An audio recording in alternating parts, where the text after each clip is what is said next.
Bonjour à toutes et à tous. Aujourd'hui, je suis ravie de vous retrouver pour un nouvel épisode de l'Élan du cœur. Aujourd'hui, on va parler des héritages familiaux et surtout, on va évoquer ensemble 16 histoires vraies qui ont été rendues anonymes pour vous aider à mieux comprendre comment l'histoire de nos ancêtres peut parfois parler à travers nous de manière très manifeste. Aujourd'hui, ce que je vous présente, c'est dans le cadre de cette série de 3 épisodes. Dans l'épisode 1, on a pris le temps d'identifier ensemble quels sont les conditionnements qui font qu'on peut parfois se retrouver dans des schémas répétitifs.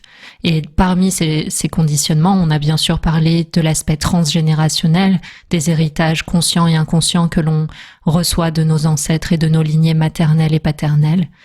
Dans le 2e épisode, on a pris le temps de décortiquer ensemble quelles questions on peut se poser, quelles méthodes on peut utiliser pour identifier si on a reçu une transmission familiale et surtout si elle est active dans notre vie.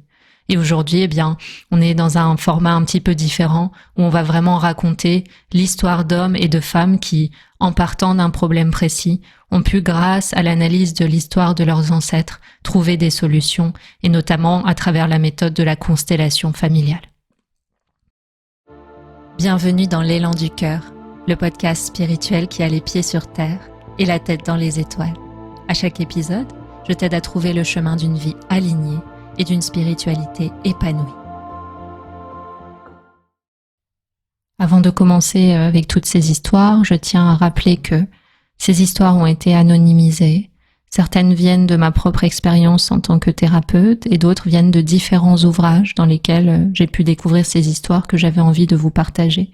Je vous donnerai la liste de ces ouvrages en commentaire de la vidéo. Mais quoi qu'il arrive, c'est important d'écouter ces histoires avec beaucoup de respect. Et je préviens d'avance que certaines de ces histoires comportent des éléments assez dramatiques, des histoires de familles difficiles.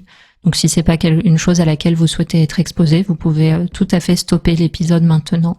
On va pas rentrer dans le sensationnalisme, dans le gore, dans quoi que ce soit, mais on va restituer des faits et des histoires familiales qui, pour certaines, sont difficiles. Donc voilà, ça me semblait important de le dire de manière anticipée pour vous. Bonne écoute. Comme on le fait en séance, ça me semble très important de rappeler les principes de base qu'on utilise en constellation familiale pour revenir à des sentiments qui sont adaptés avant d'entrer dans l'histoire très personnelle de ces personnes. Une constellation familiale, c'est un espace de respect, c'est-à-dire qu'identifier des histoires, pointer ce qui a pu être vécu ou commis par des ancêtres ne revient pas à juger ces ancêtres. C'est simplement des voies pour pouvoir transcender des limites qui s'imposent à nous sur le plan inconscient. C'est aussi une forme de responsabilité, ce travail-là, parce que quand on rend conscient certains héritages, on devient responsable de notre propre part. Ça nous permet de sortir de la souffrance et ça nous permet de transformer ces souffrances en sagesse. Et c'est en fait une très belle occasion d'évolution spirituelle. Donc c'est aussi un cadeau déguisé qu'on peut trouver dans ce travail de psychogénéalogie. Avec la constellation familiale, avec ce travail d'analyse, on est aussi là pour honorer, c'est-à-dire aussi voir les forces, les beautés, les héritages positifs qui nous ont été transmis. Et de faire cette démarche avec amour, c'est peut-être la chose la plus importante, parce que là, quand on rentre dans ces espaces-là, chaque libération profite de manière bien plus vaste que nous-mêmes, aux générations passées, aux générations futures. Et c'est une manière aussi, des fois, de traverser notre chemin d'éveil spirituel, parce que moins on est conditionné, moins on est alourdi par des limites, moins on se sent obligé ou loyal vis-à-vis de choses qui ne nous ressemblent pas, plus on peut déconstruire et avancer vers plus de paix intérieure. Et dans une lignée familiale, chacun a sa place, chacun est là avec son bagage et c'est un espace de non-jugement qui est vraiment là pour mettre en lumière en fait un potentiel d'amour et d'évolution qui est là sur votre propre chemin. C'est pour ça que ça peut demander un accompagnement qualifié. Chaque histoire familiale, en fait, porte des mémoires et ces mémoires, elles cherchent à s'exprimer quand elles n'ont pas été résolues. Souvent, c'est par des répétitions. Ça peut être des symptômes, des émotions, des scénarios de vie. On l'a vu aussi dans le dernier épisode, ça peut être des dates anniversaires. À travers les histoires qu'on va voir aujourd'hui, et puis il y en a 16, on va voir vraiment la variété de manières dont on peut débusquer l'héritage transgénérationnel qu'on porte et surtout le résoudre. Donc, les cas que je vais vous partager aujourd'hui, c'est pas forcément des anecdotes isolées. C'est vraiment des mécanismes universels qui ont lieu dans toutes les familles, chez toutes les personnes. C'est simplement que c'est pas forcément toujours source de souffrance. Il y a bien sûr des héritages, des transmissions, des conditionnements qui nous servent simplement à fonctionner. Et puis il y en a d'autres qui réellement vont créer des blocages. Et l'idée, c'est de pouvoir tranquillement, avec amour, avec conscience, poser des mots sur les choses, identifier, faire émerger de l'inconscient les informations dont on a besoin, et une fois que c'est devenu conscient, venir transformer les choses. Et donc ça va être hyper intéressant. Je précise que dans ces histoires, les prénoms ont été modifiés. Donc à travers ces histoires, on va vraiment respecter l'anonymat des personnes et on va évoquer bien ces histoires avec respect.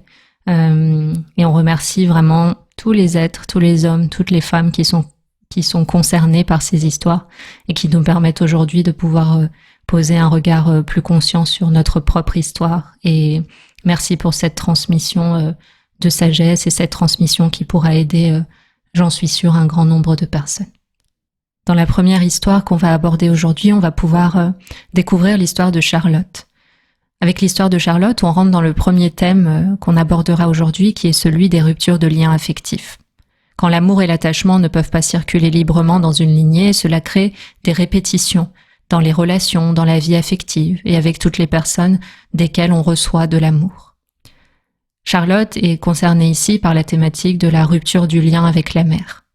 Dans sa relation amoureuse, elle a reproduit inconsciemment la coupure affective, émotionnelle qu'elle a ressentie avec sa maman, et son histoire va nous permettre de comprendre comment. Les histoires d'amour de Charlotte ont toujours et depuis toujours été de courte durée. En général, ça avait duré entre 1 an et 2 ans. Au moment où elle commence à travailler en psychogénéalogie, Charlotte est sur le point de quitter son compagnon. Elle se plaint du fait qu'il est froid et insensible. C'est de cette manière qu'elle verbalise et qu'elle ressent les choses. Elle dit aussi « il n'est jamais là quand j'ai besoin de lui ». Charlotte, sans s'en rendre compte dans ses mots, décrit sa maman exactement de la même manière. Elle est distante, elle ne laisse paraître aucune émotion, je ne peux jamais lui demander aucun soutien, elle ne m'a jamais aimée comme j'avais besoin d'être aimée. Elle va vraiment être dans le même type de lexique et dans le même type de ressenti. Et derrière tous ces échecs amoureux, Charlotte cherche un coupable. Et en l'occurrence, ce coupable, le premier, on va dire, nœud affectif auquel est reliée cette quête de culpabilité, eh bien c'est sa maman qui l'a rejetée. Ce qu'elle n'a pas résolu avec sa maman ressurgit dans sa relation amoureuse et dans toutes ses relations amoureuses, et ça vient en fait ronger le lien qu'elle a avec ces personnes et l'intimité qu'elle désire pouvoir développer. Et du coup, au moment où elle travaille, elle n'arrive pas forcément à remettre le doigt sur un événement très précis qui expliquerait pourquoi elle s'est sentie rejetée par sa maman. Et en fait, en creusant, en travaillant, elle se rappelle que sa maman décrivait aussi souvent sa propre mère, donc la grand-mère de Charlotte, comme étant égoïste, comme étant insensible. Et du coup, l'histoire continue. La grand-mère, alors qu'elle était toute petite fille, elle aussi avait été envoyée chez sa tante après la mort de sa propre mère. Et du coup, dans cette famille, elle s'était souvent sentie étrangère dans une nouvelle famille, dans laquelle elle a finalement fini par développer un ressentiment profond presque toute sa vie. Et donc Charlotte, elle a simplement fini par comprendre l'origine du manque de chaleur de sa mère. Elle se rend compte un petit peu pour la première fois, en discutant, en analysant, qu'elle n'a fait que répéter un processus familial qui voulait que les filles n'obtiennent pas de leur mère ce dont elles ont besoin. Et ce processus est répercuté dans l'histoire familiale depuis au moins 3 générations. Et donc c'est en comprenant un peu mieux les événements qui expliquent l'attitude distante de sa mère qu'elle a pu ressentir de la compassion pour elle pour la première fois. Et au fil de son travail en constellation familiale, en psychogénéalogie, elle a fini par se rapprocher de sa mère et elle a pu constater immédiatement en fait les effets de cette réconciliation dans sa propre relation amoureuse. Elle a pu finalement changer cette posture défensive et elle a pu constater qu'elle était capable de rester ouverte, présente, même dans les moments difficiles, là où auparavant elle se serait sentie menacée et elle se serait repliée sur elle-même. On va découvrir maintenant 2 histoires, celle de Jules et celle de Claire, qui vont nous parler aujourd'hui d'une autre thématique qui est celle de l'identification à un membre de la famille autre qu'un parent. Il existe un biais inconscient en psychogénéalogie dans lequel, en fait, en analysant, on ne trouve pas la racine dans le lien avec le parent ou même avec les grands-parents. Et on n'arrive pas à s'expliquer la complexité émotionnelle qu'on rencontre en pensant simplement à l'histoire des parents. Ce niveau-là intergénérationnel n'est pas suffisant. Et du coup, on va aller chercher le déclencheur dans l'histoire familiale qui fait qu'une personne est vouée à revivre des peurs, à éprouver des sentiments qui ne lui appartiennent pas. Et ça, en fait, dans la lignée familiale, dans l'inconscient et dans le karma collectif, finalement, c'est simplement des fragments de traumatisme inconscient qu'on s'approprie en pensant que ce sont les nôtres. Et l'histoire de Jules, puis l'histoire de Claire vont nous aider à bien comprendre cette thématique. La première histoire, c'est celle de Jules. Jules a 9 ans, il a commencé à poignarder le canapé avec des crayons. La même année, il a frappé un de ses voisins avec un bâton et ce petit garçon, s'en est sorti avec une 40aine de points de suture de mémoire. Et les années qui ont suivi, Jules, c'est un petit garçon qui a été sous traitement médicamenteux, qui a eu un suivi psychologique, mais son agressivité continuait à se perpétuer. Et en fait, dans l'analyse qui a permis de dénouer tout ça, eh bien, on a eu besoin du père de Jules. En fait, le père de Jules parlait de son père comme d'un homme qu'il détestait. Et ça a permis de révéler un peu la pièce manquante du puzzle. En fait, le grand-père de Jules était un homme violent, qui battait ses enfants, mais qui avait aussi poignardé un homme à mort lors d'une bagarre dans un bar. Et à l'époque, il n'a jamais été accusé. Ce grand-père, il a vécu toute sa vie en liberté, un peu comme ça lui plaisait. Et contrairement à ses descendants, eh bien Jules, qui est son petit-fils, dont on parle aujourd'hui, était venu un peu le récipient inconscient de ses accès de violence, qui n'avait rien à voir avec lui. En fait, avec ce grand-père, il avait un lien inconscient, une connexion qui était restée enfouie et qui a pu redevenir consciente grâce aux mots et à l'ouverture d'esprit du père qui a commencé à parler de ce passé familial. Et en fait, le travail de psychogénéalogie a permis aussi de révéler que ce grand-père, il avait également tué un homme. Et à la génération précédente, son arrière-grand-père avait été tué, ainsi que plusieurs membres de sa famille par un grand propriétaire terrien et une bande de personnes qui venaient d'une ville voisine. Et du coup, le processus commence un petit peu à se dessiner. Plus on parle, plus les mots arrivent. Et le père de Jules en vient finalement aussi à voir que le père lui-même, le grand-père là dont on parlait, qui s'est bagarré dans un bar, lui aussi n'est que une toute petite pièce d'un engrenage beaucoup plus vaste. Et en fait, cet ensemble de discussions, tout ce travail en psychogénéalogie a permis en fait de permettre au papa de Jules de développer une compassion pour son père.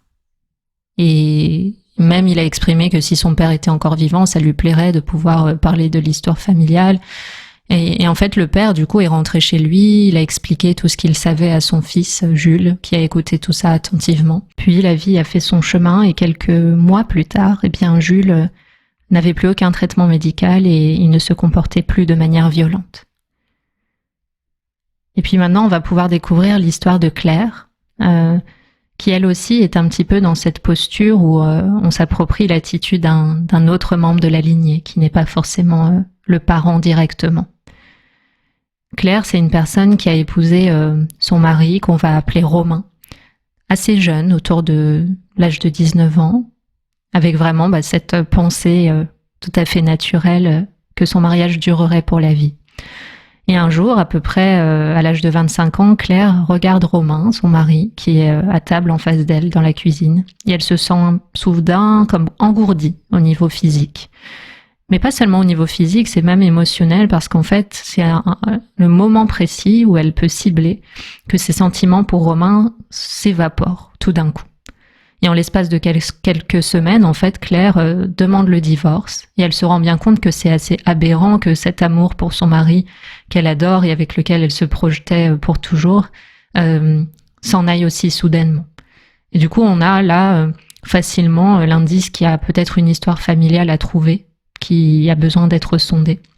Et dans les recherches, ce qui émerge, en fait, c'est que Claire elle n'avait pas encore pu établir le lien conscient qui va l'aider à avancer, c'est que sa propre grand-mère, lorsqu'elle n'avait que 25 ans, a perdu son mari qui s'est noyé en allant pêcher en mer.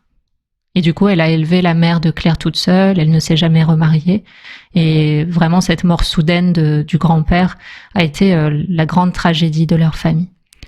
Et c'est une histoire qui était bien connue, hein, c'était pas un secret de famille, c'est pas quelque chose qui n'était pas su, mais Claire n'avait pas forcément envisagé que ce soit une histoire qui puisse avoir des effets sur elle. Et du coup, en travaillant, eh bien, elle a pu se défaire de cette loyauté. Et une fois qu'elle a vu finalement qu'elle revivait l'histoire, qu'elle perpétuait cette solitude soudaine, ce sentiment de perte profonde, cette sensation d'engourdissement que sa grand-mère avait sûrement ressenti au même âge, c'est-à-dire à 25 ans, eh bien, elle a eu une réaction physique, elle a commencé à plisser les yeux, à grimacer, comme si quelque chose se tramait là au niveau de ses cellules, il y a quelque chose dans le corps qui a vraiment lâché. Et une fois qu'elle a pu reprendre sa respiration, cesser son allaitement, et bien quelques minutes plus tard, sa respiration était redevenue normale. Elle avait vraiment l'impression de rassembler les pièces d'un puzzle. Et tout d'un coup, elle s'est sentie comme pleine d'espoir. Elle a voulu aller parler à son mari Romain. Et elle a fini par ressentir à nouveau les sentiments qu'elle avait pour son mari. Et finalement aussi, a laissé tomber un comportement qui n'était pas le sien, laisser tomber des sentiments qui n'étaient pas les siens. Et en l'occurrence ici, le fait de perpétuer la solitude soudaine, la perte profonde à l'âge de 25 ans, comme sa grand-mère. On va pouvoir découvrir maintenant l'histoire de Laura, avec à nouveau une absence de lien maternel et un héritage émotionnel qui est lié à la notion de séparation, qui crée des difficultés relationnelles, la peur de l'abandon, de la dépendance affective, une difficulté à se sentir aimé, des thématiques qu'on retrouve souvent dans beaucoup de séances qu'on fait ensemble. Et donc, l'histoire de Laura, elle part de quelque chose d'assez dramatique, une histoire qui est arrivée à sa maman. Donc au moment où elle travaille en transgénérationnel, Laura a 62 ans et elle souffre de dépression. Elle a eu 3 mariages qui ont échoué. Elle a été alcoolique par le passé. Et elle a passé beaucoup de nuits toute seule. Et elle a l'impression de jamais avoir vraiment connu la paix intérieure dans sa vie. Lorsqu'elle parle de sa maman, parce qu'on utilise beaucoup le langage en constellation familiale, vous le savez, on amène souvent à parler, à laisser les mots sortir, à décrire la maman, le papa, pas pour pointer du doigt, mais pour voir ce qui se joue et se cristallise dans l'inconscient et l'émotionnel. Et du coup, le langage inconscient qu'elle utilise pour sa maman, c'est simplement ma mère était froide, indifférente et distante. Et du coup, l'idée, c'est d'aller voir s'il y a des événements qui ont pu créer ce ressenti-là et du coup ce langage pour l'exprimer. Et en fait, avant la naissance de Laura, sa maman a vécu une tragédie pendant qu'elle allaitait son nourrisson. Sa maman, qu'on va appeler Marianne, Marianne s'est endormie accidentellement, elle s'est retournée et son bébé a été étouffé. Et à son réveil, eh bien, sa grande sœur, qu'elle n'a jamais connue du coup, était décédée. Elle gisait décédée dans les bras de sa maman Marianne. Et du coup, cette femme qui était inconsolable a quand même réussi à concevoir un nouvel enfant qui s'est avéré être Laura. Et donc cette nouvelle grossesse, elle est venue vraiment exaucer les prières du couple d'une certaine manière. Ça leur permettait d'aller de l'avant, d'oublier le passé. Et donc quand on découvre cette histoire, c'est intéressant de se dire, est-ce que déjà Laura a eu l'impression d'être un enfant de remplacement? C'est une notion qu'on a besoin des fois d'analyser, d'intégrer ou d'éluder quand on fait un travail en psychogénéalogie. Mais au-delà de ça, il y a vraiment l'idée que cette histoire, elle est difficile à oublier dans l'inconscient familial. Et donc la mort de cette grande sœur et le sentiment de culpabilité qui est associé de la part de la maman va vraiment forger tous les traits maternels de Marianne en tant que mère. Cette mort, elle vient vraiment affecter le lien qu'elle noue avec cet autre enfant qu'elle aura. Et ça limite en fait la constance de son amour. Et en fait, en travaillant, Laura, qui pensait que la distance de sa mère s'adressait directement à elle personnellement, va comprendre que à ce moment-là, cette distance, c'est une protection. On peut facilement imaginer que cette maman, qui a une deuxième chance dans ce rôle de maman, qui a un autre enfant, peut soit ressentir qu'elle ne mérite pas cette chance, ou simplement, naturellement craindre que son nouvel enfant, Laura, meure aussi. Chose qu'elle ne pourrait pas supporter. Du coup, inconsciemment, elle va garder ses distances avec elle. Et Laura, elle a pu sentir cette distance aussi in utero, c'est-à-dire pendant que sa maman était enceinte d'elle, et cette crainte finalement de se relier par peur de revivre le traumatisme qui a été vécu avec la grande sœur, c'est exactement ce qui a pu mettre une distance entre elles. Et le simple fait pour Laura, à l'âge de 62 ans, de comprendre ce qui s'est passé, d'où vient la distance avec sa maman, et ça lui a permis en fait de transformer la détestation, la colère qu'elle avait envers sa mère, ces ensembles de reproches qui faisaient que tourner à l'intérieur d'elle et qui venaient développer une forme d'amertume chez elle. Eh bien, en comprenant la douleur de sa mère, l'ampleur de cette douleur, eh bien, elle a pu simplement prendre un nouveau départ. Et du coup, sa maman, par chance, était encore vivante et elle a pu aller la voir et lui dire qu'elle l'aime et finalement passer à autre chose. Donc là, on voit clairement l'intérêt de comprendre l'histoire de nos ancêtres, de poser un regard compatissant dessus pour venir transformer nos propres émotions. C'est aussi simple que ça, c'est conscientiser, re-raconter l'histoire, écouter nos propres mots. Il s'agit de nier ni ce qu'on a ressenti, ni ce que les autres ont vécu, mais de relier les deux dans un espace compatissant. Maintenant, on va découvrir ensemble une autre thématique qui est celle des traumatismes historiques et des secrets familiaux. Il faut comprendre que les grands événements collectifs, on peut parler de guerre, d'exil, de migration, de crimes aussi, laissent en fait des traces invisibles parmi les descendants. Ces événements traumatiques survenus dans la famille et l'histoire sociale qui navigue autour deviennent parfois des symptômes qu'on a besoin de prendre en charge. Donc on va prendre la première histoire qui est celle de Stéphane, qui part en fait d'un problème d'insomnie. Au moment où il commence une démarche d'analyse transgénérationnelle, Stéphane n'a pas dormi une nuit entière depuis à peu près 1 an. On sent sur son visage et dans la manière de s'exprimer qu'il y a une histoire plus profonde derrière tout ça. Et au moment où il commence ce travail, il a 20 ans. Et on voit son corps qui est vraiment affecté par l'accumulation de cette fatigue. Et en fait, avant d'avoir cette grande période d'insomnie, Stéphane, c'est quelqu'un d'assez athlétique, quelqu'un de sportif, un étudiant assez brillant. Mais ces insomnies répétées l'ont plongé dans une spirale de dépression, de désespoir. Son énergie est vraiment descendue et l'a totalement coupé de tout ce potentiel qui était extrêmement vivant dans sa vie. Du coup, il a arrêté ses études, il a abandonné la bourse d'études qu'il avait obtenue notamment pour continuer sa voie dans le sport. Et après beaucoup de travail investi pour ça en plus. Et il cherche de l'aide pour remettre un peu d'ordre dans sa vie. Et malgré toutes les démarches qu'il a faites en médecine naturelle, en psychologie, il voit qu'il arrive presque à la dernière piste en fait. Il a vraiment, il s'est donné les moyens, mais il n'a pas trouvé de solution qui fait qu'il peut dormir normalement, tout simplement, et reprendre le cours de sa vie. Et en fait, l'idée, c'est de regarder en premier, est-ce qu'il y a un événement déclencheur qui a pu causer les insomnies? On va se demander, est-ce que dans les 3 ou 6 mois avant que ça commence, est-ce qu'il y a eu quelque chose de particulier? Et en fait, il n'y a pas eu d'événement, c'est simplement que peu après son 19e anniversaire, il se réveille soudainement à 3h30 du matin. Il est frigorifié, il tremble, il ne réussit pas à se réchauffer quoi qu'il fasse.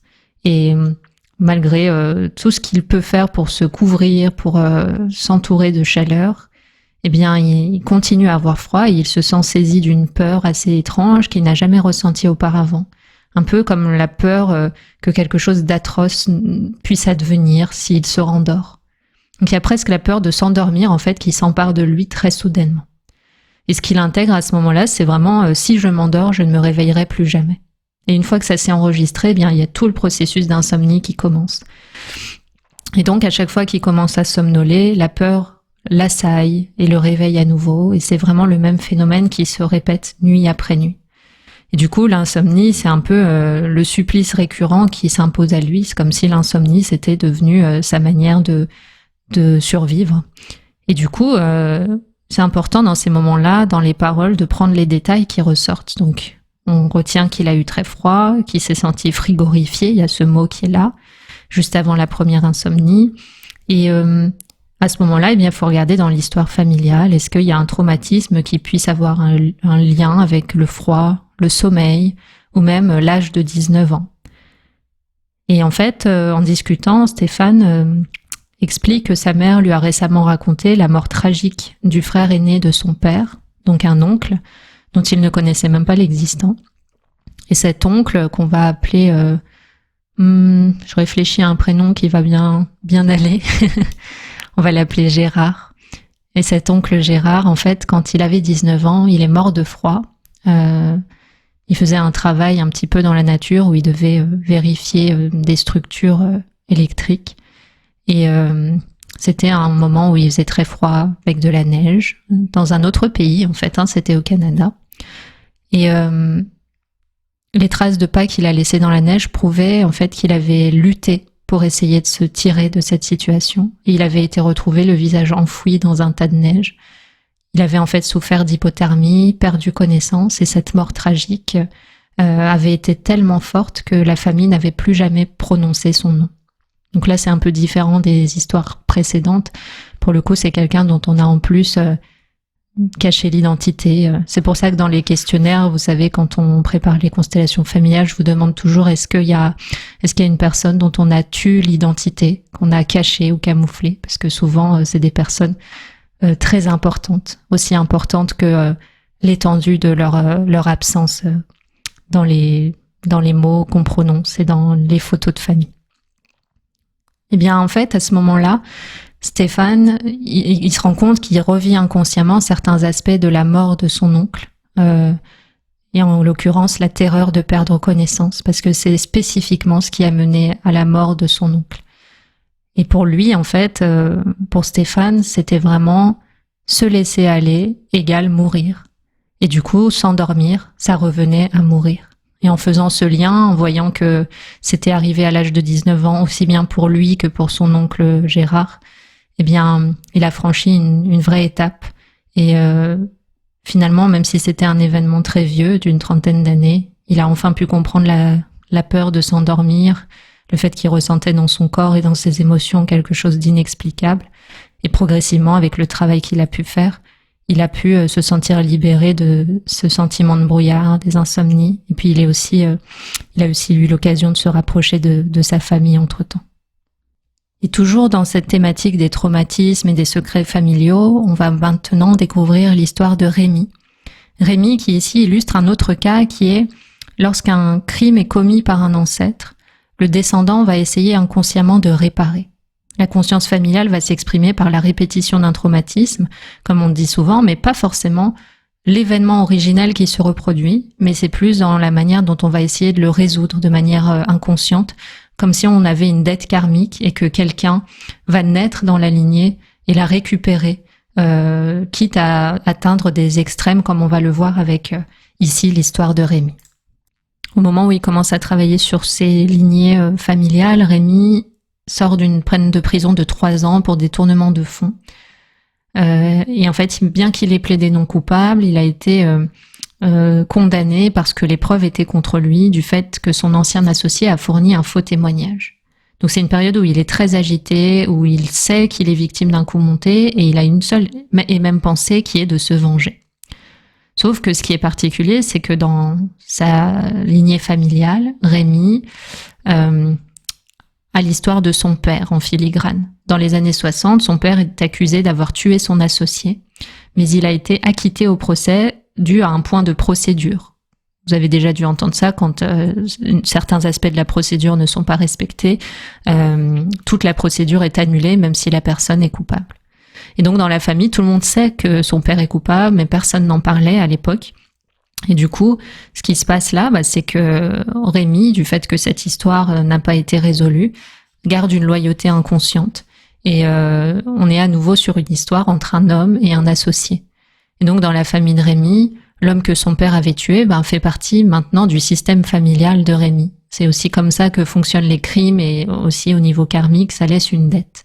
Et donc en se faisant avoir par son associé, Rémi purge sa peine et en pensant à se venger, il revit inconsciemment des aspects de la vie de son père survenus 40 ans auparavant. Donc Voilà, l'idée c'est pas d'aller dans le détail de comment on défait ça, c'est très, on va dire c'est très complexe, mais ça vous permet de voir aussi comment une histoire peut se dupliquer de manière légèrement différente, mais en gardant un petit peu les mêmes protagonistes et les mêmes mécanismes à l'œuvre. Ici, on est dans les traumatismes historiques, les secrets familiaux. Dans l'épisode précédent, je vous parlais de l'histoire de Vanak, dont le grand-père a été tué par les Khmers rouges. Donc si ça vous intéresse de voir aussi comment le comportement d'un enfant peut être impacté par la manière dont un ancêtre a été assassiné, ça peut aussi vous montrer un petit peu comment résoudre certains problèmes si jamais vous en rencontrez ou des personnes autour de vous en rencontrent. Donc c'est dans l'épisode précédent qui est comment identifier une transmission familiale et je vous redonne le titre. Et si cette souffrance n'était pas la tienne? Donc, au début de cet épisode-là, vous avez quelques histoires assez intéressantes. Et pour finir sur cette catégorie, les traumatismes historiques, les secrets familiaux, on va parler de l'histoire de Léon, qui est liée cette fois-ci à un ancêtre exilé. Et donc, comme je vous dis souvent, le langage est très important. Et Léon, c'est quelqu'un qui souffre de crises d'angoisse à chaque fois qu'il va dans un nouvel endroit. Et ce qu'il verbalise dans ces moments-là, c'est « je vais disparaître, je vais me faire écraser ». Et en fait, qu'il s'agisse de rentrer dans un nouveau bâtiment, aller dans un restaurant, visiter une ville, vraiment des nouveaux endroits. Léon, en fait, c'est comme s'il se décompose dès qu'il se retrouve dans un environnement étranger, pour simplifier. Et donc, il a cette impression de s'évanouir, il ressent un vertige, il dit que ça le rend noir à l'intérieur et que le ciel va se refermer sur lui. Et en plus de ces sensations, de manière systématique, son cœur se met à palpiter et il se retrouve en sueur. Et donc, il voit rien dans son enfance qui puisse exprimer ses peurs aussi extrêmes. C'est ce que je vous disais dans les épisodes précédents. Parfois, on ne trouve pas la racine dans notre propre histoire et c'est pour ça que c'est intéressant d'aller regarder en transgénérationnel pour libérer. Et donc, pour préserver sa sérénité, ses proches, donc son épouse, ses enfants, sont un peu prisonniers de leur routine, quoi. Ils restent tous avec lui dans des territoires assez familiers, c'est-à-dire pas de vacances, pas de nouveaux restaurants, pas de surprises pour éviter de causer de la souffrance pour lui. Et donc, son langage intérieur, c'est vraiment ça. Je vais disparaître, je vais me faire écraser. Et donc, en regardant l'histoire familiale, on cherche la source de cette angoisse-là. Au premier abord, on dirait juste que c'est une personne agoraphobe, mais au-delà de cette peur, c'est important de regarder ce qui a pu se passer dans la famille.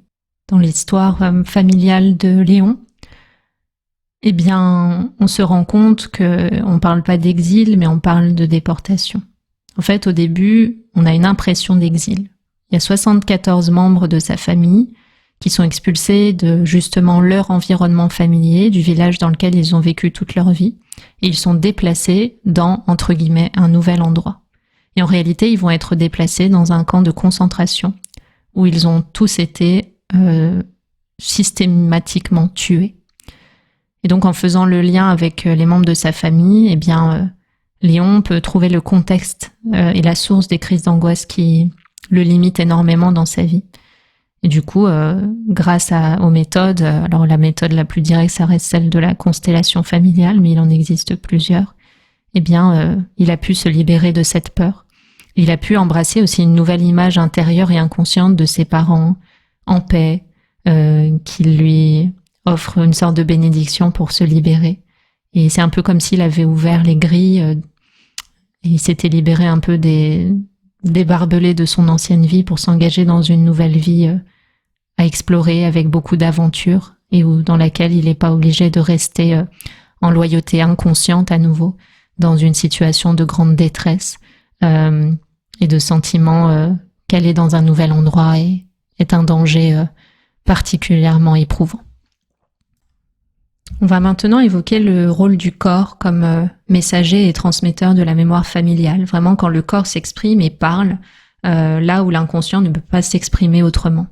Et c'est le cas notamment aujourd'hui avec l'histoire de Gabriel, qui a hérité d'une angoisse, l'angoisse d'un ancêtre. Et son langage, à la fois verbal et physique, trouve une explication et une résolution dans l'histoire familiale. Gabriel a 24 ans quand sa voiture touche une glissière de sécurité, se fracasse et il manque de peu de basculer d'une falaise. En un instant, il a retrouvé le contrôle du véhicule, il atteint sa destination, mais il a perdu le sentiment de pouvoir commander sa vie. Et il vit depuis, ce Gabriel, avec des paniques quotidiennes, des crises de panique. Il est tremblant, instable, et il est persuadé que s'il devait mourir, sa vie se résumerait à presque rien. Il dit, si je meurs, je ne laisserai aucun héritage, personne ne se souviendra de moi, j'aurai complètement disparu comme si je n'avais pas existé, on ne se souviendra pas de moi sous un bonjour. Et à l'âge de 26 ans, c'est des mots qui sont remplis de profonds regrets et qui sont assez étonnants, surtout qu'ils arrivent assez soudainement dans son parcours. Et comme toujours, eh bien, on se fie au sens implicite des mots et on se demande si finalement il ne pourrait pas sortir de la bouche de quelqu'un d'autre. Et ce quelqu'un d'autre, eh bien, c'est son père. Parce que le père de Gabriel, après avoir divorcé de la maman de Gabriel avec beaucoup de conflits, beaucoup de pertes, a dû renoncer à ses droits parentaux envers Gabriel alors qu'il avait 4 ans. Et après avoir mené en vain un long combat pour récupérer ses droits, il a finalement capitulé. Et Gabriel n'a plus revu son père. Et non seulement sa maman parlait de son ex-mari avec mépris, mais le nouveau mari allait adopter Gabriel et lui donner son nom de famille, ce qui allait pour toujours finalement effacer l'existence de son papa biologique. Et donc la doléance, le langage intérieur qui s'exprime là pour Gabriel, c'est ça. Je ne laisserai pas d'héritage, personne ne se souviendra de moi, j'aurai complètement disparu, comme si je n'avais jamais existé, on ne se souviendra pas de moi sous un bonjour. Donc tout ce qu'il est en train de verbaliser, c'est exactement ce que son père a dû ressentir. Donc il est en fait embourbé à travers ses angoisses dans la réalité de son père, qui a perdu l'héritage vivant qu'il avait, c'est-à-dire son propre fils. Et du coup, à travers toute cette analyse, à travers le travail qu'il a pu faire, Gabriel a décidé de reprendre contact avec son père, qui avait un autre mariage, qui avait désormais 3 enfants, mais qui était ravi d'avoir des nouvelles de son fils Gabriel. Et du coup, le vide créé par la perte de son premier fils 20 ans plus tôt lui avait vraiment brisé le cœur, comme il l'avait exprimé à son fils. Et l'amour qu'il y avait entre ce père et ce fils a pu se reconnecter au moment où ils se sont revus. C'est comme si, en fait, mettre en lumière à la fois ce langage, ses angoisses et le message qu'il portait a pu finalement à la fois renouer les liens, redonner sa place à un membre de la lignée, parce que exclure un membre de la lignée, ça vient toujours briser quelque chose. Et ça a permis finalement pour tout le monde de retrouver énormément de sérénité dans leur vie humaine. Avec l'histoire d'Ambre, on va pouvoir voir maintenant à nouveau comment le corps peut parfois nous aider et nous guider vers des histoires familiales et des héritages inconscients qui demandent à être libérés pour qu'on puisse avancer sur un nouveau chemin. Et Ambre ici, qui a 19 ans, on entre dans son histoire à partir d'une infection de la vessie. Ambre, c'est quelqu'un qui souffre d'angoisse et de crise de panique également.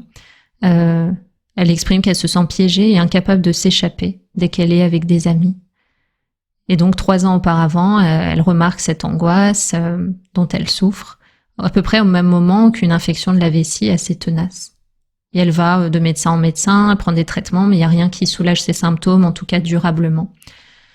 Et elle dit à Ambre que le pire dans cette infection, c'est pas l'infection elle-même, c'est elle craint surtout que rien ni personne ne puisse l'aider et que cette infection ne disparaisse jamais. Donc cette infection, elle a fini par disparaître, mais l'angoisse, elle a continué à monter. Et ce qui est important, c'est de faire discuter. Donc derrière la question, si cette infection de la vessie n'était jamais partie, ce qu'elle répond, c'est « j'aurais mal, je serais déprimée, j'irais continuellement chez les médecins, je me sentirais limitée, malheureuse, je serais en échec, tout le temps angoissée, je serais une ratée ». Elle exprime tout ça. Et parmi ces mots, eh bien, on en retient quelques-uns en écoutant « limité »,« raté ». On regarde dans quelle direction ça part. Et puis, on peut demander aussi quelle est la pire des choses qui pourrait arriver à quelqu'un autre que vous. Et donc elle dit que cette personne soit en échec, malheureuse, qu'elle soit incapable de faire ce qu'elle a envie de faire, qu'elle devienne folle, comme un ermite, et qu'elle finisse dans un asile ou par se suicider. Donc des choses assez précises finalement.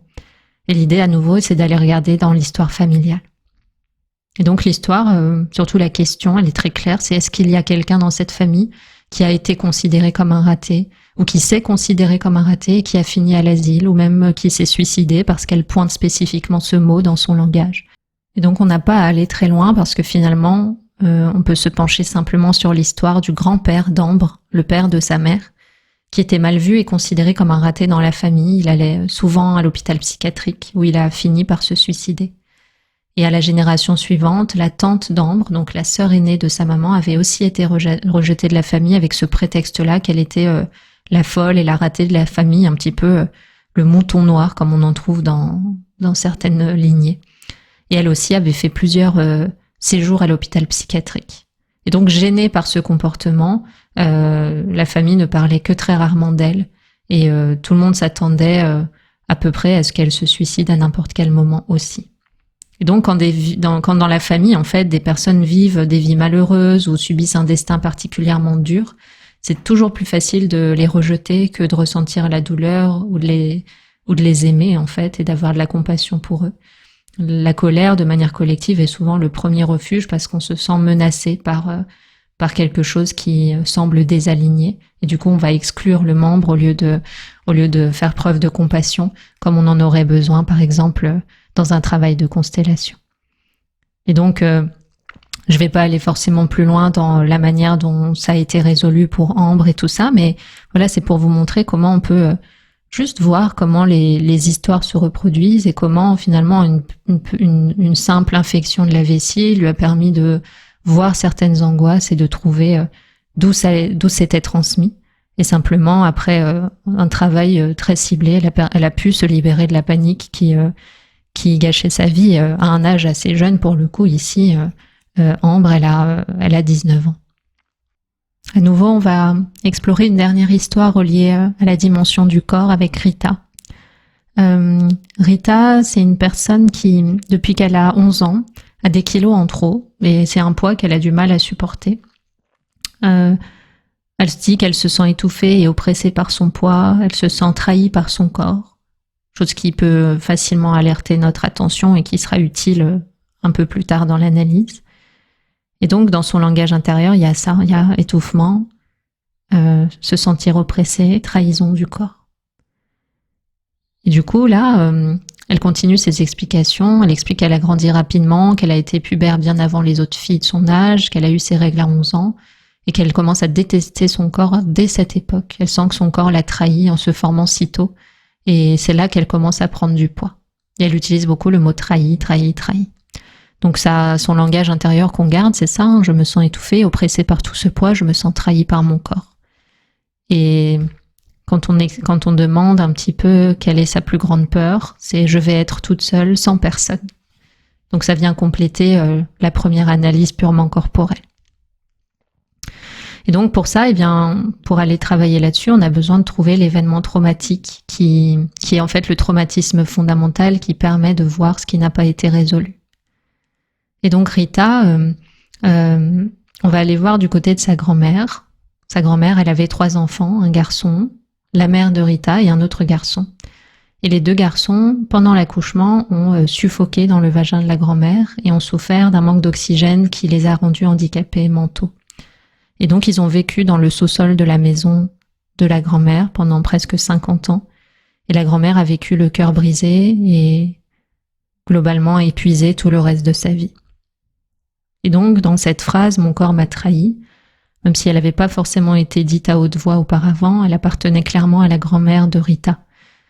C'est le corps de sa grand-mère qui avait étouffé les bébés, c'est sa grand-mère qui avait vécu toute seule, dans la douleur, dans la culpabilité. Ce sont les 2 garçons qui avaient été étouffés par le poids qui pesait sur eux, qui vivaient aussi, eux, tout seuls, dans le sous-sol, isolés du monde extérieur. Et donc, la mère de Rita, elle s'était aussi sentie toute seule pendant son enfance. Elle disait que sa maman était là physiquement, mais totalement absente émotionnellement, et ça se comprend. Et donc, le langage, la verbalisation de Rita et de son corps avait dévoilé l'histoire sans le vouloir. Et petite parenthèse, par exemple, la prise de poids, au-delà même du transgénérationnel, c'est souvent une manière de prendre sa place et d'être vu quand on a du mal à le faire autrement. C'est le corps qui prend le relais. Et du coup, Rita, en restant isolée, en prenant du poids, en se mettant à distance, ça lui garantissait aussi de ne jamais tomber enceinte et ça lui évitait de souffrir comme sa grand-mère. Et donc elle s'était placée dans une vie solitaire, toute seule dans son monde, un peu dans le même désespoir que cette grand-mère, comme si on marche dans l'ombre de cette grand-mère et on garde une loyauté vis-à-vis d'une émotion qui n'a pas pu se terminer. Et sa maman aussi, qui était un petit peu oppressée par la tristesse. Et donc dans les mots qu'elle a pu verbaliser, on a pu trouver l'histoire originelle, et à travers ça, eh bien Rita a pu trouver son chemin vers la guérison et retrouver une plénitude et une liberté dans son chemin de vie. Maintenant, on va pouvoir découvrir des histoires autour des thématiques de l'argent, du succès et du sentiment de légitimité. Le rapport à l'abondance reflète souvent des mémoires familiales liées à la survie, à la honte, à l'exclusion, parfois à la pauvreté. Et donc, on va avoir maintenant 3 histoires qu'on va pouvoir explorer avec une première histoire qui est celle de Pierre et son héritage paternel qui est relié à une blessure d'infidélité. La problématique de Pierre, qui a 28 ans et qui est marié, c'est que depuis 3 ans, il n'arrive plus à avoir une relation normale avec sa femme et qu'il a véritablement pris une vraie distance, notamment sur le plan physique. Et au moment où il se marie, il est extrêmement amoureux, mais il commence aussi à se sentir anxieux et instable, mais sans savoir trop comment l'exprimer ou comment comprendre ce sentiment-là.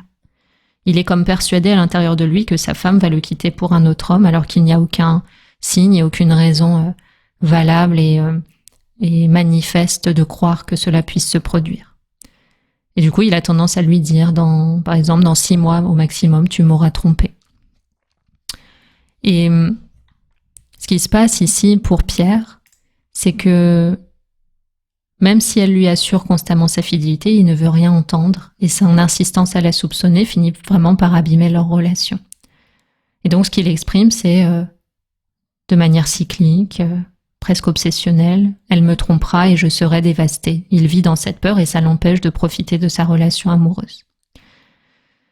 Et ça fait même pas 1 an qu'il est marié à sa première épouse, que le père de Pierre surprend sa femme au lit avec un autre. Donc là, on passe au niveau au-dessus, le niveau de son papa. Et en fait, il n'a pas pu supporter le choc, il a quitté la ville, son boulot, ses amis, et il n'a jamais reparlé de ce qui lui était arrivé. Et Pierre ne l'a jamais su, en fait, il l'a appris quand ces symptômes sont apparus, et qu'il a demandé à son père s'il avait eu une relation avant d'épouser la maman de Pierre. Et en fait, en le questionnant, eh bien, son père s'est comme presque arrêté de respirer, il a replié ses lèvres contre ses dents, comme on essaierait de garder un secret. Et il essayait vraiment d'empêcher son passé de se déverser, et ça se voyait de manière physique. Et en fait, il a fini par expliquer à Pierre ce qui lui était arrivé.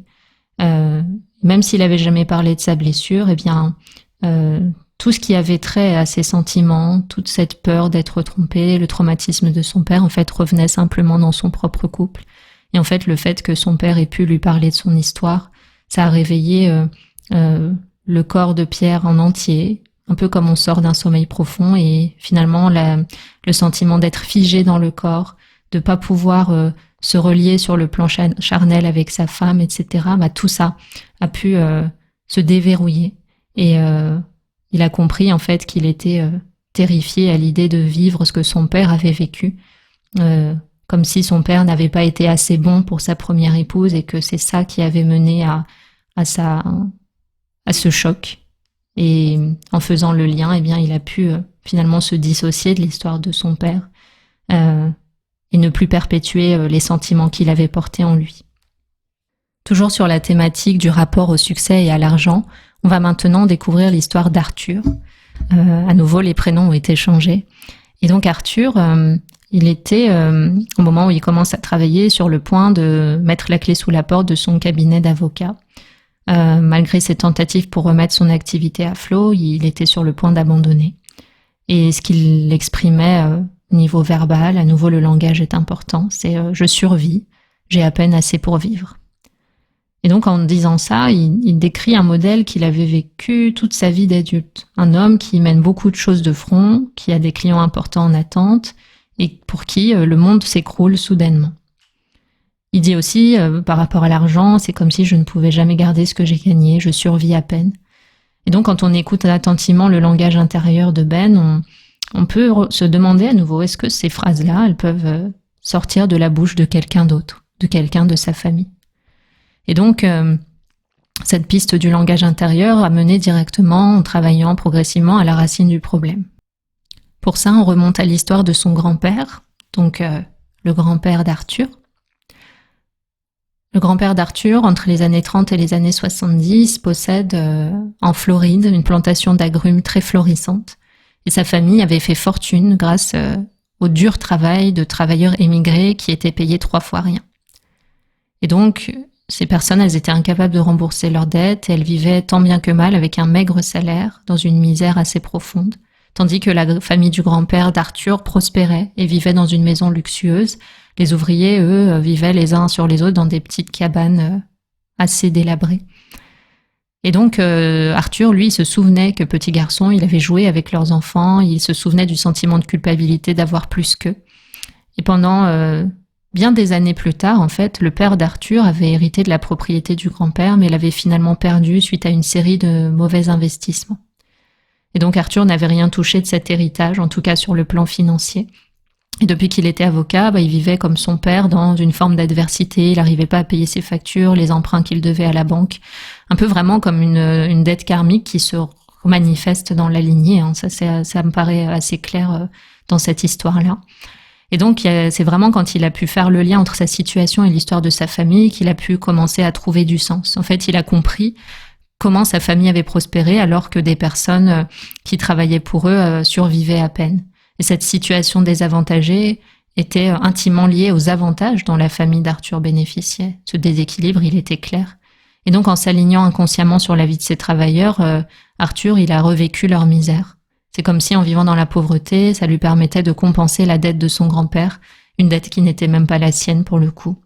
Et pour mettre fin à cette dynamique, eh bien, l'idée, ça a été de se connecter à ça, vraiment fermer les yeux, imaginer les enfants avec qui il jouait dans son enfance, ainsi que leur famille, et voir peut-être qu'ils ont l'air abattus, pauvres, qu'ils manquent de beaucoup de choses. Et en fait, grâce à un travail proche de l'hypnose, il a pu visualiser son grand-père, qui est décédé quand Arthur avait 12 ans, que ce grand-père présentait ses excuses pour ne pas leur avoir payé leur dû.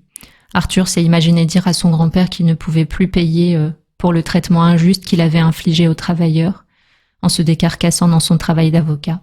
Il lui disait aussi qu'il lui laissait désormais la responsabilité de leur souffrance.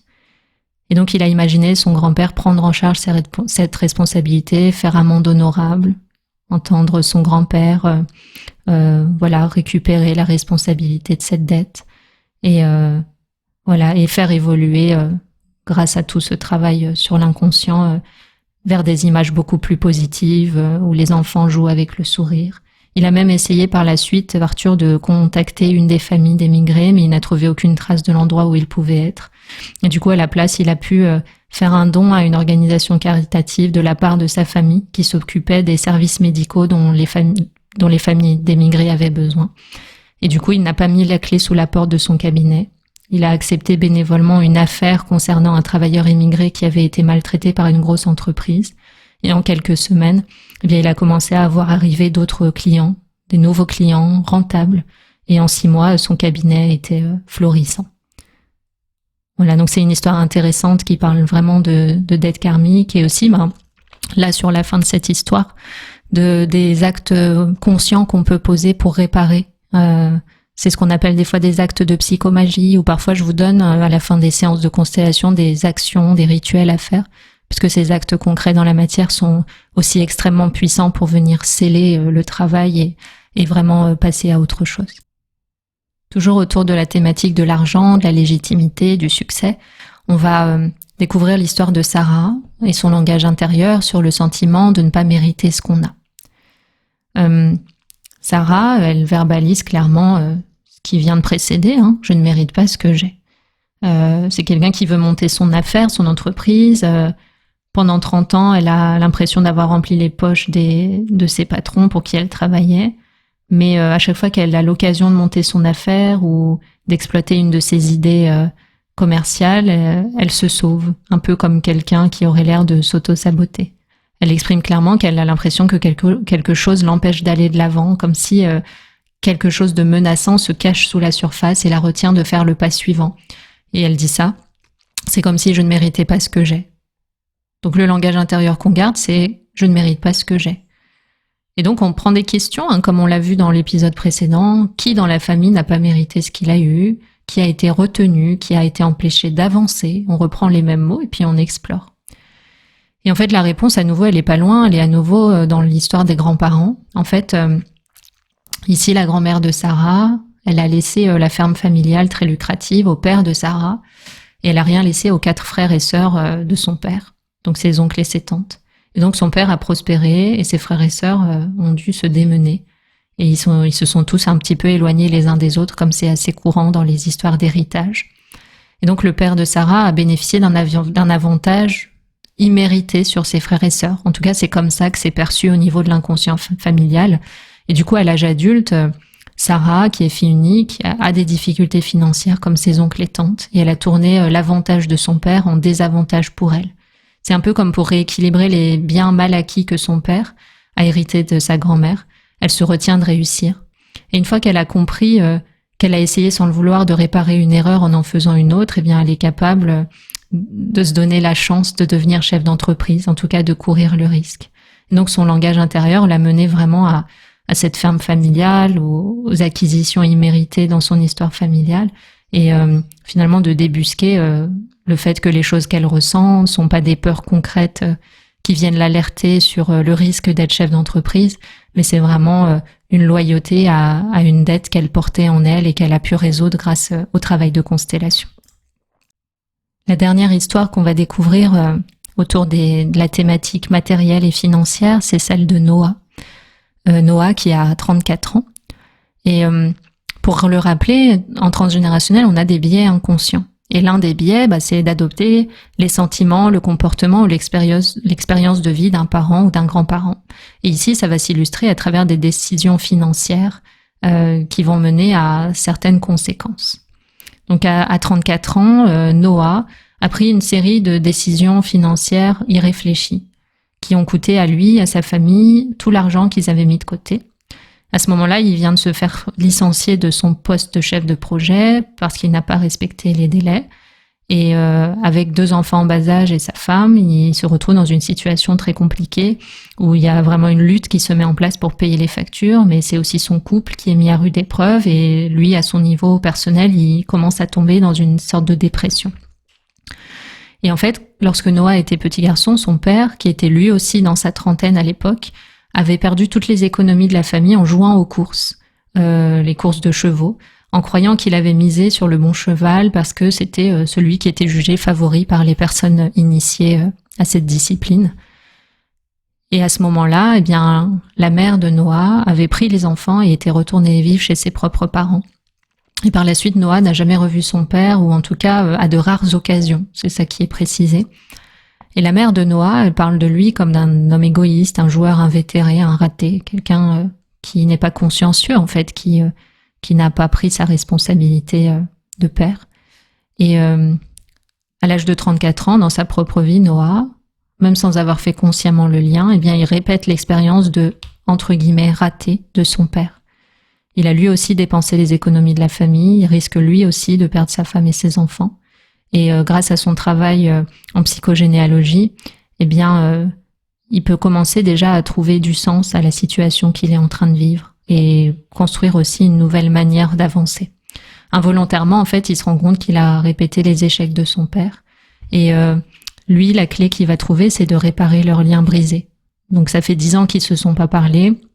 Il sait très bien qu'il a une résistance et du fait qu'il ne connaît son père qu'à travers ce que lui a dit sa mère, il a une certaine image de lui. Mais Noah, il aborde les choses avec prudence, avec l'esprit ouvert et du coup, il écrit une lettre à son père pour lui dire qu'il est grand-père de 2 petites filles. Il s'excuse de pas être resté en contact avec lui et il a attendu 6 semaines après cette lettre et puis il craignait vraiment que son père soit décédé en voyant les semaines défiler. Et en écoutant son instinct, il prend son téléphone pour appeler son père, et son père en fait n'avait pas reçu sa lettre. Et au cours de cette conversation, les deux hommes, bien qu'ils ont essayé de cacher leurs émotions, comme on l'imagine, ont pu établir un lien. Ils ont pu également se dire qu'ils s'aimaient. Notamment, c'est Noah qui a pu dire à son père qu'il lui avait profondément manqué. C'est quelque chose qu'il avait besoin de verbaliser. Et son père avait écouté. Et il a pu confier à son fils à quel point il avait souffert d'avoir perdu sa famille et qu'il n'avait pas passé un seul jour sans ressentir du chagrin ou de la tristesse. Et du coup, ils se sont vus en personne. Noah a accepté. Et en quelques semaines, en fait, la dépression qui avait vraiment tiré Noah vers le fond a commencé à s'amoindrir. Et le fait que son père refasse surface dans sa vie a permis à Noah de restabiliser sa situation familiale. Il a retrouvé un petit peu la confiance qu'il avait perdue auprès de sa femme. Il a renforcé son lien avec ses enfants. Et en fait, il a trouvé dans toute cette histoire une clé qu'il ne pensait même pas avoir perdue, mais il a pu déverrouiller en fait son lien avec sa famille et prendre une place dans laquelle il n'a pas besoin de reproduire ce qui a été vécu avant lui. On va évoquer maintenant les 2 dernières histoires de cette vidéo, avec une nouvelle thématique qui est la peur de la mort, la pulsion de mort ou la pulsion de survie. Certaines transmissions familiales se traduisent par une angoisse existentielle profonde. On va découvrir une première forme de transmission qui est la peur de la mort, qui ici se révèle à nouveau dans les mots, avec l'histoire de Louise. Le lien direct et évident de Louise avec la mort, c'est le fait que ce soit une enfant inscrite dans l'histoire de l'Holocauste. Elle est enfant de survivants de l'Holocauste et elle avait besoin d'aide pour comprendre sa peur panique de la mort. Et grâce à ça, grâce à cette intention de base, eh bien, on a pu explorer le langage intérieur. Et donc Louise, c'est une personne qui dit qu'elle ne craint pas la mort elle-même, mais le fait de savoir qu'elle va mourir et qu'elle ne peut rien y faire, que c'est inévitable et qu'elle ne maîtrise rien dans ce processus. Bien sûr, la mort, c'est une peur universelle et le fait que ça puisse advenir à n'importe quel instant, c'est quelque chose qu'on peut tous ressentir, ou en tout cas la plupart d'entre nous. Mais là, elle pose des mots très clairs qui sont je vais mourir, je ne peux rien y faire, je ne maîtrise rien. Spontanément, c'est ça qu'elle dit. Mais il y a d'autres choses qu'elle rajoute. En fait, en plus de la peur de cette mort, elle a aussi une peur très importante des espaces clos, ce qui l'empêche de prendre l'avion ou l'ascenseur par exemple. Quand elle voit une porte d'ascenseur se fermer ou un avion qui se remplit de voyageurs, elle a l'impression que il y a une masse de gens entre elle et la sortie qui déclenche une peur panique. Et donc sa phrase, elle est à nouveau là. Je n'arrive pas à respirer, je ne peux pas sortir, je vais mourir. Et elle a commencé à souffrir de cette forme de claustrophobie à l'âge de 19 ans, au point de manquer d'air carrément. Et c'est exactement l'âge que son père avait quand ses 2 parents, donc les grands-parents de Louise, et sa jeune sœur, donc la tante de Louise, ont été asphyxiés dans une chambre à gaz. Et donc les symptômes de Louise ont empiré après la mort de son père 10 ans auparavant. Et le lien paraît ici évident, mais le fait qu'elle porte encore la peur panique de ses grands-parents et de sa tante, eh bien c'est quelque chose qui a besoin d'être pris en charge. Et donc il est intéressant aussi d'aller voir si Louise, elle porte ou pas la culpabilité de son père d'avoir été le seul survivant de sa famille. À nouveau, elle dit je sais que je vais mourir, je ne peux rien y faire, je ne maîtrise rien. Ce langage intérieur, c'est important de le garder comme ligne principale d'analyse quand on fait un travail transgénérationnel. Et en fait, on peut aller voir dans le détail. Par exemple, lorsque les membres de sa famille se sont retrouvés sur le point d'être assassinés, eh bien, on peut imaginer que eux aussi avaient une masse de gens entre eux et la sortie. Et donc, à nouveau, eux aussi ont pu ressentir une peur impénétrable à l'intérieur d'eux vis-à-vis de cette issue tragique. Comme elle dit, je n'arrive pas à respirer, je ne peux pas sortir, je vais mourir. Elle verbalise exactement ce qu'ils ont pu ressentir dans cette chambre à gaz. Et du coup, la panique de ses ancêtres, elle s'exprime en elle. Même si elle connaît les événements tragiques qui ont frappé sa famille, elle n'a jamais forcément fait le lien de manière aussi directe et elle ne pensait pas pouvoir porter cette souffrance de manière aussi manifeste. Et donc, à travers un travail en plusieurs temps, pour le coup ici, eh bien, elle peut s'exprimer. Et les mots sont très puissants, en fait. Le fait simplement de dire « j'étais terrifiée comme vous l'étiez », et je peux voir que cette terreur ne m'appartient même pas. Je me rends compte que je ne vous aide pas en l'apportant et que cela ne m'aide certainement pas. Je sais que cela vous pèse de me voir si anxieuse. Je vais maintenant vous laisser ces sentiments d'angoisse à toi, grand-mère, à toi, grand-père, et à toi, ça, et à toi, ma tante. Eh bien, ça lui a fait du bien. Et voilà. Après, bien sûr, il y a des pleurs, il y a des choses comme ça. Et puis, tout d'un coup, le fait de voir ses ancêtres lui sourire, lui souhaiter d'être heureuse, etc., eh bien, ça vient transformer l'énergie, ça vient transformer l'inconscient, ça vient transformer le signal qui tourne dans le système nerveux. Et donc voilà, d'imaginer son corps rempli d'amour, de sentir qu'elle a plus besoin de porter ça comme une loyauté ou une manière d'aimer ses ancêtres. Ben, ça lui a permis finalement de mettre le doigt sur l'origine de sa claustrophobie, de sa peur de la mort et de se débarrasser des peurs qu'elle subissait depuis tout ce temps. La dernière histoire qu'on va évoquer autour de la mort, c'est celle de celui qu'on va appeler Maël.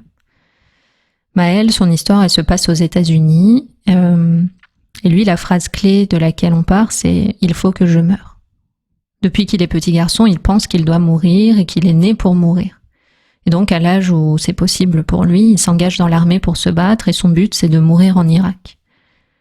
Donc pour lui, il n'y a rien de plus simple. Il va se faire en sorte d'être en première ligne, de se faire abattre et de mourir, et il aura accompli le but de sa vie.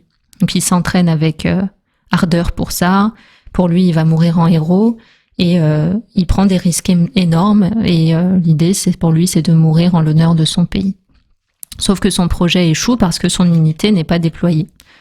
On peut pas à nouveau échapper à son karma, et quand c'est celui de survivre et de transcender les choses, eh bien ça se fait et c'est ça qui est beau.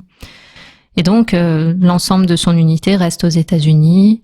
Il n'y croit pas, il quitte la base et il crée un nouveau projet pour mourir dans l'action. Donc, il conduit à toute vitesse sur une route nationale dans le but qu'un agent l'arrête et il prévoit tout consciencieusement. Il veut sortir de sa voiture à toute allure, s'emparer du pistolet de l'agent et il est sûr que en un instant, il sera abattu. Et en fait, il file sur la route à toute vitesse comme il l'a prévu, mais à nouveau, le destin intervient et il ne lui arrive rien. Il n'y a pas d'agent, il n'y a pas de mort. Son plan échoue à nouveau. Et donc, ce qui se passe pour Maël, c'est que il repart en voiture à Washington cette fois-ci et son plan, c'est de passer par-dessus les grilles de la Maison Blanche avec un faux pistolet à la main, de courir vers le bureau du président avec la certitude qu'il sera abattu. Mais là encore, une fois arrivé sur place, les grilles sont si bien gardées par les agents de sécurité qu'il ne peut même pas s'approcher. Et donc, il a une autre idée en tête pour finalement se suicider, ou en tout cas attirer la mort à lui de manière peut-être plus précise. Et il veut en fait assister à un rassemblement politique où le gouverneur doit parler, brandir un faux pistolet et viser le gouverneur avec. Et là aussi, il est certain que c'est les agents de sécurité qui vont enfin lui offrir l'issue qu'il recherche. Et au milieu de la foule, il se doute qu'en fait, il risque simplement de se faire plaquer au sol et passer le reste de sa vie en prison. Et totalement désespéré, en fait, il va demander de l'aide. Et vu l'ardeur avec laquelle Maël essaye à tout prix d'être éliminé, doit nous pousser à se poser des questions très précises, c'est-à-dire pour qui Maël pense devoir mourir, ou qui dans son système familial devait se faire fusiller pour un délit qu'il aurait commis, parce qu'il y a vraiment ce pattern-là qui revient aussi, de se faire tirer dessus par autrui. Autrement, Maël, par exemple, il se serait ôté la vie lui-même. Mais là, il utilise une méthode bien précise, un mode opératoire qui révèle peut-être l'histoire sous-jacente. Donc, je vous passe les questions qu'on se pose dans cette analyse-là, mais finalement, pour aller cibler l'histoire de laquelle tout ça émane, on va prendre le temps de la décortiquer ensemble. Donc, en posant les questions clés dans ce contexte-là, Maël évoque le souvenir d'une conversation qu'il a entendue lorsqu'il était enfant. En fait, le grand-père de Maël, donc le père de sa mère, avait été haut fonctionnaire au cabinet de Mussolini et responsable de décisions qui avaient mené à la mort de nombreuses personnes. Et donc, à la fin de la guerre en Italie, il a réussi à se fabriquer des faux documents, changer d'identité et s'enfuir aux États-Unis. Donc, Les personnes qui sont restées dans son cabinet ont été rassemblées et fusillées par un peloton d'exécution, après la période de Mussolini. Mais le grand-père de Maël, lui, a échappé à son destin, du fait de cette nouvelle identité et du fait qu'il a pu fuir avant. Il a eu, entre guillemets, de la chance, mais en fait, c'est ce qu'il pensait. En fait, le destin en a voulu autrement, et du coup, c'est le premier garçon de la famille à naître par la suite, son petit-fils, qui a récupéré cette dette, et en l'occurrence, ici, Maël. Et donc, Maël, inconsciemment, a essayé toute sa vie de payer pour les crimes commis par son grand-père. C'est bien pour ça que depuis enfant, il est persuadé que la ligne directrice de sa vie et l'objectif de sa vie, c'est de mourir. C'est un héritage très coûteux, très dangereux pour le coup, là, qui s'exprime. Et cette envie obsédante d'être fusillé à mort, en fait, elle est venue à lui. Et donc, il pensait qu'il était né avec une sorte de défaut, et il n'avait jamais pensé qu'il pouvait être profondément affecté par son histoire familiale. En fait, c'est quelqu'un qui n'avait jamais fait le lien. Et Maël, en fait, tout d'un coup, il verbalise « Vous voulez dire que ce n'est pas moi qui dois mourir ?» C'est quelqu'un qui est comme abasourdi par cette prise de conscience. « Vous voulez dire que je ne suis pas obligé de mourir ?» Tout d'un coup, il se rend compte. Et donc, en échappant à la fusillade du peloton d'exécution, le grand-père de Maël n'a pas réparé les morts qu'il a causées. Et donc, 2 générations plus tard, son petit-fils Maël tente de rééquilibrer les choses au prix de sa vie. Donc, c'est pas quelque chose qui est juste, mais c'est quelque chose qui naturellement s'est exprimé. Et du coup, grâce à tout ce travail, c'est une personne qui a pu laisser ses envies de mourir auprès de son grand-père. Et le seul fait de les déposer a été un soulagement énorme finalement. C'est comme se décoller d'une histoire qui n'est pas la nôtre, qui n'est pas la sienne. Et il a pu dissocier les sentiments qui ne lui appartenaient pas de ses propres sentiments, de ses propres objectifs de vie. Et c'est là qu'on peut quand même se réjouir que ces tentatives aient été vaines. Et pourquoi elles ont été vaines ? C'est simplement parce que ce n'était pas son histoire à lui. Même s'il avait un sentiment de dette, lui, il était là pour trouver l'apaisement et la réconciliation et tracer un nouveau sillon dans la lignée familiale. Et c'est ça aussi qui est précieux, ce chemin de guérison qui est permis par le passé de la famille et qui est permis par le fait de se rendre disponible à une forme d'écoute sans jugement, dans laquelle on peut trouver des clés dans les espaces qui ont existé avant notre naissance. Des histoires comme celle-ci, je pourrais vous en raconter encore de nombreuses. J'en ai vu beaucoup en constellation familiale, j'en ai vu récemment dans mon propre entourage, très spectaculaires et très marquantes. Mais je pense qu'aujourd'hui, on a déjà abordé beaucoup de thématiques. On a pu aussi trouver chacun et chacune peut-être des clés pour lire notre propre histoire familiale et se rendre compte à quel point les mots sont importants pour trouver les pistes. Donc j'espère que ça vous aura inspiré, que ça vous aura permis aussi de mieux comprendre ce qu'est la constellation familiale, ce que sont nos héritages transgénérationnels, comment en faire quelque chose de positif. N'hésitez pas, si dans vos familles vous avez identifié des nœuds, à utiliser le guide que j'ai publié sur mon blog, que vous pouvez trouver sous cette vidéo, qui est le guide pratique pour révéler les mémoires transgénérationnelles, dans lequel je vous ai mis en place plein de questions à poser aux aînés de la famille et la méthode à utiliser pour mener l'entretien correctement et de manière respectueuse. Et si vous ressentez le besoin d'explorer cette thématique en séance, vous pouvez tout à fait me contacter ou réserver sur le site.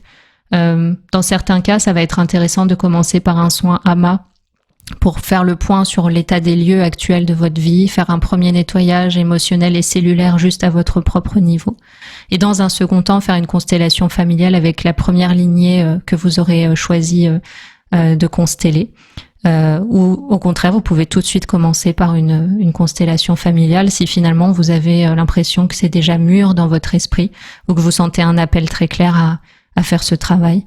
N'hésitez pas à échanger, à préparer ce travail en amont et à trouver la bonne direction pour que ça puisse vous servir et servir vos proches autour. Ça reste une affaire de vivant, ça reste une affaire de cohérence spirituelle et ça reste juste un outil. Il ne s'agit pas d'en faire un poids qu'on porte sur le dos ou une identité à laquelle on se raccroche ou une histoire qu'on va se raconter par la suite. Au contraire, le but, c'est se défaire des histoires pour revenir au présent, revenir à une neutralité émotionnelle beaucoup plus grande et tracer des sillons vertueux dans lesquels on peut trouver du sens dans notre vie avec simplicité et ne pas être finalement parfois les pantins de choses qui ne nous incombent pas, Donc pour moi, toute cette thématique, aussi bien que toutes celles qu'on a évoquées dans les épisodes précédents, c'est juste des voies de liberté, d'affranchissement, de souveraineté personnelle pour pouvoir révéler ce qu'il y a de meilleur en nous et se défaire des obstacles qui parfois peuvent nous empêcher de révéler toute cette lumière. Merci pour votre écoute et votre présence. Et je vous dis à très bientôt pour de nouvelles aventures. Prenez soin de vous.